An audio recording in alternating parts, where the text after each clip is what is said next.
I'm doing book and bag, hopefully at the same time, because it's craziness, just craziness. So my book of the week, and yes, I did read it in just 1 week, was What Have We Done by Alex Finlay. Now, Night Shift? I read Night Shift, also by Alex Finlay, and I loved that book. I think it was loosely based on some real events about some girls who were murdered at a yogurt shop like 30 years ago or so. But this one is about a bunch of kids that grew up in a group home in Pennsylvania, Pennsylvania, that's originally where I'm from, and don't really ever plan on returning back to.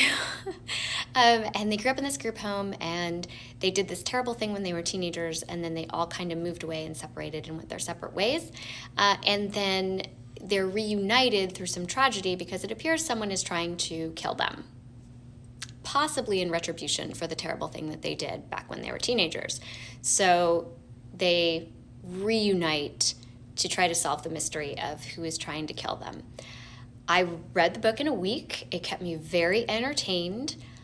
I didn't like it quite as much as I liked Night Shift, so I think if I was going to spend money on a book, I would purchase Night Shift, and I might check this one out of the library, quite honestly. But here's the reason, one of the reasons I didn't like it. There was this kind of CIA sniper, murder for hire kind of a thing going on with one of the characters, and that's just not my thing. I like psychological thrillers, but I don't like, got sidetracked again, I don't like murder for hire, any kind of spy books or CIA books or anything like that. So espionage, just not my thing. So would I recommend this book? Yeah. I mean, it was good. But I did prefer Night Shift to this one. Were the characters believable? Yeah. They all ended up being really successful. I don't know, what are the chances of every single one of your friends being really successful, especially growing up in under circumstances where I think none of them really finished high school. One finished high school, but definitely educationally disadvantaged, and they all turned out to be doing extremely well for themselves. There's some unrealistic things about it. Not that underprivileged kids can't do extremely well for themselves. Absolutely not. That is not what was unbelievable. What was unbelievable is that one was randomly recruited into the CIA or whatever it was, and then one had studied all through school, and then obviously went on to Ivy League schools and did extremely well for themselves. But then the other two didn't really graduate from high school, didn't really have just luck of the draw, ended up being wildly successful. So I don't know that wasn't even really it. I don't know.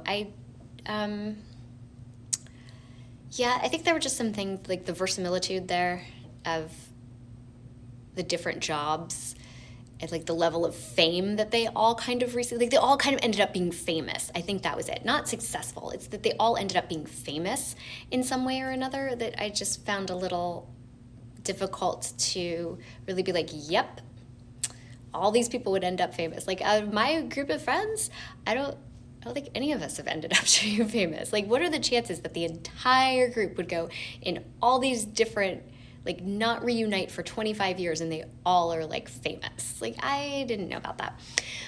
So there's little, and then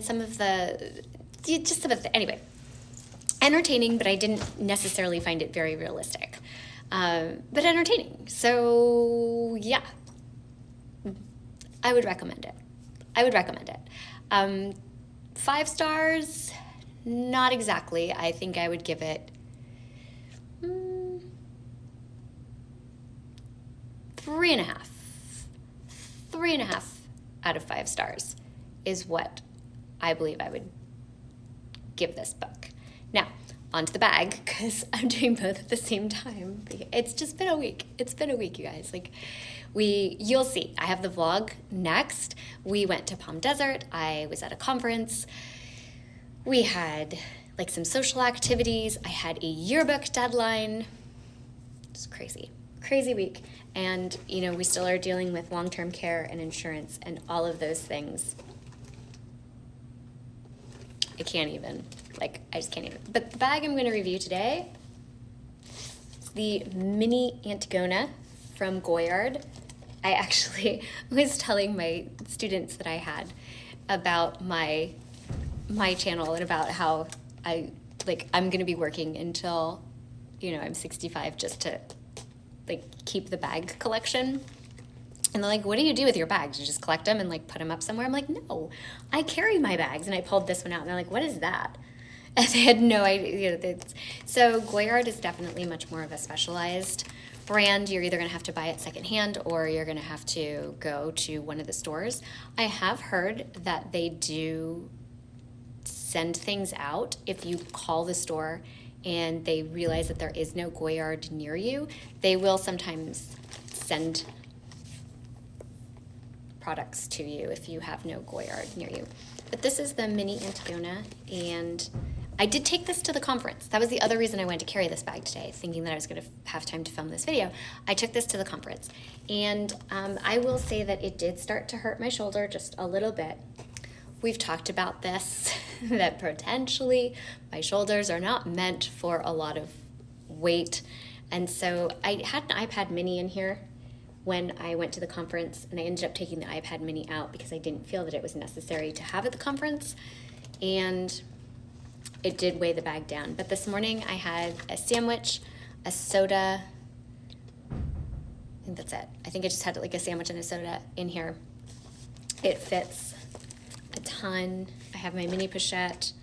I have a notebook. Just a lot of lip products. My keys are somewhere around here, and they would go in here. Sunglasses. Everything that I need fits very nicely into this bag.